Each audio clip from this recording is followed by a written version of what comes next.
I gave up my inheritance to buy her the home she always dreamed of. But when I caught her cheating, I made sure her parents saw the truth for themselves. Before watching the video, please tell us in the comments, which country are you watching from? My name is Ryan Matthews, and I am 35 years old. When I met Claire, I believed love could change everything. I was a man who had grown up with money, but not warmth. She was the first person who made me feel like home was more than a house. It was someone's heartbeat. I gave up my inheritance, my family's business, and the life of comfort they offered just to start fresh with her. We bought a small home on the edge of town, a cozy, white-painted house with an old oak tree in the yard. I called it our forever home. Every morning we'd drink coffee by the window, laughing about silly things like what to name our future dog or how to fix the creaky stair. For a while, it really felt perfect. She said she didn't care about money, that all she wanted was love. I believed her. Our friends used to say we were that couple, the kind others looked up to. I'd come home late from work, and she'd greet me at the door, wrapping her arms around me like I was the only thing that mattered. I never imagined those arms would later hold someone else. Life moved fast. I worked long hours at a construction firm, saving for her dream garden and a kitchen remodel she'd always wanted. She said she'd take care of the home while I focused on work. I didn't mind. It felt like teamwork. But small cracks started to appear, little things I brushed off at first. She began to spend more time meeting clients for her freelance design work. She dressed differently, more makeup, new perfume, a kind I hadn't seen before. When I asked, she said she just wanted to feel confident. I smiled and told her she didn't need to change. She just smiled back, kissed my cheek and said, "You're sweet." But the way she said it, it didn't sound the same anymore. Then came the first lie, small, harmless on the surface. She said she was visiting her friend Megan one weekend, but Megan accidentally mentioned she hadn't seen Claire in months. I asked about it casually, but Claire laughed it off. "You're overthinking again, Ryan," she said. "You've always been too serious." That night, I couldn't sleep. I stared at the ceiling, replaying her tone, her eyes, her sudden laughter when I questioned her. Love and doubt don't coexist easily. One always tries to kill the other. But I told myself she'd never do that to me. Not Claire, not the woman I gave everything for. Still, something in me whispered otherwise. Something small, cold, and certain, like the faint crack of ice before it breaks. And deep down, I already knew. Love built on trust can crumble faster than stone. The next few weeks were quiet, too quiet. Claire moved through our home like a ghost wearing her own face. She smiled when she had to, kissed me goodnight out of habit, and laughed at the right moments. But her eyes told a different story. There was distance in them, like she was living somewhere I couldn't reach. I tried to ignore it at first. I told myself she was tired, maybe stressed from work. But the excuses I made for her started to sound like lies, I told myself. She was always on her phone, her thumb flying across the screen tilted away whenever I walked by. The woman who once couldn't stop telling me about her day now said everything was fine. One night, I came home early from a site job, hoping to surprise her with takeout from her favorite restaurant. Her car was in the driveway, the lights were dim, and music played softly inside. I smiled until I opened the door. She jumped when she saw me, slamming her laptop shut. Her cheeks flushed red. "Hey," she said too quickly. "You're home early." I looked at the closed laptop. "What are you working on?" "Just invoices for clients," she replied, eyes darting away. "You wouldn't understand, design stuff." The air between us turned heavy. I nodded slowly, setting down the food. "All right," I said, pretending to believe her. But her voice trembled. Claire was never nervous, unless she had something to hide. After that night, she began leaving earlier for her so-called meetings. She came home smelling different, not perfume this time, but cologne. I recognized it faintly. It wasn't mine. She'd shower as soon as she got home, her phone buzzing while water drowned the sound of her replies. Every time I looked at her, I searched for the woman I loved. But her eyes, those blue, calm eyes that once looked at me like I was her world, now looked past me, cold, distracted, elsewhere. It's strange how love blinds you, even when the truth is screaming in your face. I started to doubt myself. Maybe I was overreacting. Maybe marriage just changes people. But one evening, while she was showering, I noticed her phone on the counter. The screen lit up. A message preview flashed. "I miss you already." My stomach dropped. I didn't touch it. I didn't have to. The truth didn't need to shout anymore. It was whispering, right there in my kitchen. That night, she climbed into bed beside me and whispered, "Good night, baby." I didn't reply. I just stared at the ceiling, feeling the distance grow wider, knowing love was slipping through my fingers. I could feel it now, The storm building behind her calm voice, the betrayal behind her gentle touch. The woman who once looked at me with love now looked through me like a stranger, and I knew. The truth was closer than ever. A few days later, the whisper of betrayal became impossible to ignore. It started with a call from my friend Mark, who worked across town. "Hey man," he said hesitantly, "I don't want to start trouble, but I think I saw Claire today." I frowned. "At her client's office?" "No," he said quietly. "At a cafe near the mall. She wasn't alone." For a second, my chest tightened. "Who was she with?" He hesitated again before answering. "Some guy. They were sitting close, real close. Didn't look like business." I thanked him and hung up, my hands shaking. I stared at the wall for a long time, my thoughts spinning like a broken record. She had told me she was meeting a designer about a new project, and now she was sitting in a cafe, laughing with another man. When she got home that evening, I decided to test her. "How was your meeting?" I asked. She smiled too easily. "Productive. We discussed pricing and color palettes." "Who were you meeting again?" "A client," she said. "You wouldn't know them." Her tone was sharp now, defensive. I just nodded and said, "Good." But in that moment, I stopped asking questions. She'd already answered them without realizing it. Over the next few days, I watched her more closely. The phone calls she took in another room, the way her voice softened when she thought I wasn't listening. She'd smile at her reflection in the mirror before leaving the house, as if rehearsing for someone else. My gut screamed the truth, but my heart refused to listen. I'd given her everything, my time, my home, my loyalty. The thought of her sharing her laughter with someone else made me physically sick. One night, I couldn't sleep. I went to the living room for water and saw her phone glowing on the couch. My hands trembled as I picked it up. The lock screen lit up with a new message. "Can't wait to see you again. Same place tomorrow?" Throat tightened. The sender's name was saved under something harmless. "David from work." I put the phone down carefully, not wanting to give her the satisfaction of knowing I'd seen it. The next morning, I smiled as I handed her coffee. "Got another big meeting today?" I asked casually. She nodded, eyes flicking to her phone. "Yeah, might run late tonight." I kissed her cheek and whispered, "Take your time." She smiled, thinking I was still the same trusting husband. But inside, I was done playing the fool. I wasn't going to confront her yet, not until I had proof. Real, undeniable proof that would make her lies crumble in front of everyone, especially her family. That night, I started planning, quietly, patiently, because if she wanted to play games, I was going to make sure she lost in the end. What would you do if someone you loved betrayed you like that? Comment below. I bought cameras and hid them behind picture frames in the hallway. I placed another camera inside the lamp by the staircase last night. Each camera recorded sound and saved footage to a secure memory card. I tested every angle to avoid blind spots and false accusations later. For 3 days, I acted normal, smiling like nothing was wrong inside. Claire kept her routine, leaving for meetings and coming home late again. She never suspected the house held cameras watching every quiet move now. One afternoon, the footage showed a man entering through our back door. The man hugged Claire and kissed her neck like he owned her. My stomach dropped when I saw them laughing the kitchen couch. He wore a cheap leather jacket and smelled like cheap cologne tonight. Their familiarity told me this was no brief affair at all now. I rewound the clip and watched how their hands found each other. He whispered something that made Claire smile and blush instantly too. The camera in the hallway caught them sneaking kisses between chores today. My hands didn't tremble. Instead, my mind started planning carefully and methodically. I saved copies of every video to multiple secure storage drives offline. Evidence would be clean, undeniable, and impossible to rewrite later by anyone. I also printed timestamps and images to place in an envelope securely. Claire kept texting him during the day, oblivious to my silence now. Her messages were full of inside jokes and private nicknames daily now. I watched each conversation grow bolder, less ashamed, more casual every day. The calm in our home felt like a stage set for betrayal. I kept living normally, so his visits would look routine and harmless. 2 days later, the recordings showed them leaving together late at night. They drove to town, parked near the pier, and walked slowly together, their hands clasped under the lamplight, like nothing about to end yet. I recorded their car license, details I could later use as proof. My plan wasn't to yell or to break things publicly now either. I wanted her parents to see what she'd been hiding today. They trusted me. I would use that trust like a slow blade.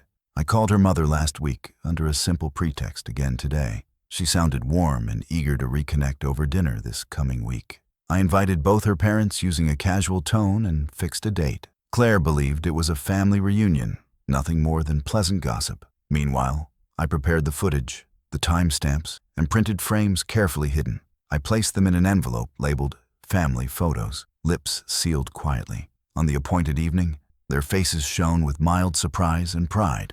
Claire set the table, unaware that every chair would witness truth tonight. I waited until dessert, then brought out the envelope calmly, slowly, firmly. Her mother unfolded the paper and smiled, assuming old photos inside only. Instead, she saw screenshots and video stills that showed undeniable betrayal clearly. The night before, everything came crashing down. Claire was humming in the kitchen. She looked peaceful, almost radiant, as if her conscience had finally gone quiet. I stood in the doorway, watching her stir the pasta, the same dish we used to share when love meant something real. She turned, smiling softly. "You, okay?" she asked. "Yeah," I said, forcing a grin. "Just thinking about tomorrow." She nodded, her eyes bright with trust I didn't deserve anymore. Not because I'd done wrong, but because I was about to end the charade. Tomorrow night, her parents would sit at that same table. Tomorrow night, truth would replace every lie she'd ever told. I spent the next day in silence. I went to work, answered calls, smiled at jokes, but my mind stayed locked on one thing: the plan, the reveal, the final moment when her mask would crack. When I got home, she was on the couch, scrolling through her phone. Her laughter filled the room, a soft, secret laugh I'd heard only through recordings. "What's funny?" I asked casually. "Just a meme from Megan," she said quickly, tucking her phone away. I nodded, pretending to believe her, and sat beside her. She leaned her head on my shoulder, and for a brief second, I almost forgot. Almost. But then her phone buzzed again, lighting up between us. A message flashed across the screen before she could grab it. "Can't wait for tomorrow. Same time, same place." I looked at her hand freeze, her face pale. She forced a smile. "It's just, I don't care," I said softly, standing up. She blinked, confused, maybe even afraid. But I didn't raise my voice. Not yet. That part was for tomorrow. She thought I was angry. She didn't realize I was calm. Too calm. The kind of calm that comes when a man stops trying to save what's already dead. That night, she kissed me goodnight, like nothing was wrong. I lay awake beside her, listening to her even breathing, wondering how many nights she'd slept just like that after betraying me hours earlier. The next morning, she dressed beautifully. "Your parents will love dinner," she said cheerfully. I smiled, nodding. "Yeah," I replied. "They'll see something they won't forget." She laughed, completely unaware of what that meant. As the day passed, I felt strangely peaceful. The pain that once tore through me was gone, replaced by something sharper. Clarity. By evening, the house smelled of roasted chicken and red wine. Her mother texted me that they were on their way. Claire fixed her hair one last time, checking her reflection in the mirror. "I want everything to be perfect." "It will be," I whispered. "I promise." Because tomorrow's perfection wasn't built on love anymore. It was built on justice. And justice, I had learned, doesn't need anger, only timing. That evening, everything looked perfect, at least on the surface. The table was set, candles flickered softly, and the smell of roasted chicken filled the house. Claire was glowing with pride, fussing over the dishes, making sure every plate looked picture perfect. "I want this dinner to go well," she said, smiling. I smiled back. "It will," I promised. Her parents arrived right on time, cheerful and warm. Her mother hugged me tightly, whispering, "It's good to see you both so happy." I bit my tongue. The irony burned in my chest. Claire poured wine, chatting like everything was normal, like our lives weren't about to collapse in slow motion. As we sat down, conversation flowed easily. Her father talked about his fishing trips. Her mother complimented the house decor. Claire kept touching my hand, playing the part of the loving wife flawlessly. I returned the gesture, pretending just as well. Dinner ended, and I excused myself for a moment. "Be right back," I said casually. I walked to the living room, retrieved the sealed envelope from the drawer, and placed it on the dining table. Claire frowned, confused. "What's that?" "Just something I've been meaning to share," I said, my tone steady. Her parents smiled politely, expecting family photos or maybe a vacation slideshow. But when her mother opened the envelope, the smile froze on her face. Inside were printed screenshots, the ones from the hidden cameras. Claire's laughter, the man's hand on her waist, their stolen kisses on the couch. Every image was time-stamped, undeniable. Her mother's hands trembled, her father's jaw clenched tight. Claire's face went white. "What is this, Ryan?" she whispered. "You tell me," I replied. My voice didn't rise. It didn't need to. The truth was loud enough. Her father pushed the photos across the table. "Claire," he said quietly, "what are we looking at?" She stammered. "It's not what it looks like." "Then what is it?" I asked, leaning forward. "Because to me, it looks exactly like what it is. Betrayal." Tears filled her eyes. "Please, Ryan, We can talk about this privately. Her mother spoke then, voice trembling. Claire, after everything he's done for you. She couldn't finish. Claire's face twisted. Anger, fear, shame, all colliding. You set me up, she hissed. No, I said calmly. You set yourself up. I just made sure you had an audience. The room fell silent. Her father stood, pushing back his chair. I raised you better than this, he said, his voice breaking. Claire's sobs filled the air, but no one reached out to comfort her. I stood up slowly, sliding the envelope back toward her. Keep it, I said. That's your legacy. Then I turned to her parents. I'm sorry you had to see this, but you deserve the truth. And with that, I walked out, not slamming the door, not yelling, just leaving her to drown in the silence she created. If you were in my place, would you forgive or walk away? Tell me in comments. The next morning, the house was quiet, too quiet. I woke to find the other side of the bed empty, the sheets cold. Her things were scattered, half-packed in panic. The air still smelled like her perfume, but it was faint now, fading like the lies she built her life on. I walked downstairs and found the envelope on the table. The photos were gone, but a note sat in their place. I never meant to hurt you. I just felt lonely. That word, lonely, burned more than anything she had done. I'd given her everything. The house, the life, the loyalty. And still, it wasn't enough. Her parents called later that day. Her mother's voice shook. She's staying with us for a while, she said softly. She's devastated. Devastated she got caught? I asked. Silence answered. Then her mother whispered, I'm so sorry, Ryan. She shamed us all. That evening, I drove to the pier, the same place her affair had played out. I parked, stepped out, and looked over the water. The same wind that once carried her laughter now carried nothing but emptiness. For the first time, I felt free. But freedom comes with pain. I kept thinking of the good moments, her sleepy smile in the mornings, her hand in mine during storms, her promise of forever. It's cruel how the same memories that once brought peace now bring agony. Days passed. She texted me again. Please, can we talk? I didn't reply. She called. I let it ring. She showed up once, standing on the porch in the rain, crying. I watched from the window, not out of hatred, but finality. The man who used to run to comfort her no longer existed. Her parents returned my call a week later. Her father spoke this time. She's asked for forgiveness, he said quietly. But you owe her nothing. You gave her more than she deserved. I don't hate her, I said, but I don't love her anymore either. And that was the truth. Love dies the moment respect does. When the divorce papers came, I signed them without a word. She didn't show up at court. Maybe she couldn't face me, or maybe she finally understood what it meant to lose someone who actually cared. After everything, I didn't feel proud.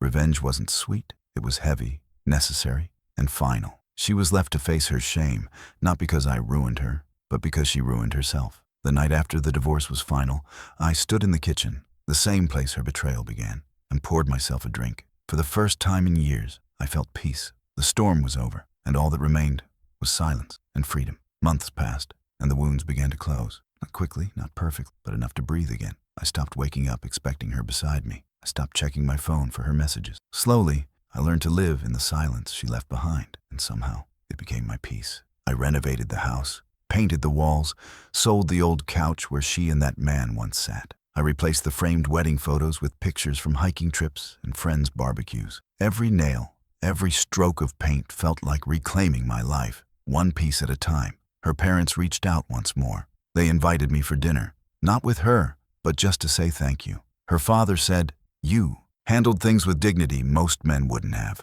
Her mother, eyes red from tears, whispered, "She's not the same anymore, Ryan. She regrets it every day." I nodded politely, but didn't ask questions. Regret is the tax of betrayal. You pay it forever. One evening, I got a letter in the mail. No return address, but I knew her handwriting instantly. Inside was a folded note and a photograph of us from better days. The note said, "I still think about you. I wish I could take it all back. You were my peace, and I destroyed it. I hope you find happiness, even if it's not with me." I read it twice, then set it down. I didn't feel anger, just pity, because while she was still stuck in the ruins of her choices, I had already walked away from the fire. A year later, I met someone new. Her name was Lily. She was quiet, kind, and nothing like Claire. I told her everything, not the drama, but the truth. She listened without judgment, smiled, and said, "Some people lose good hearts because they think love is replaceable. You didn't lose. She did." For the first time in a long while, I believed that. One afternoon, while driving home from work,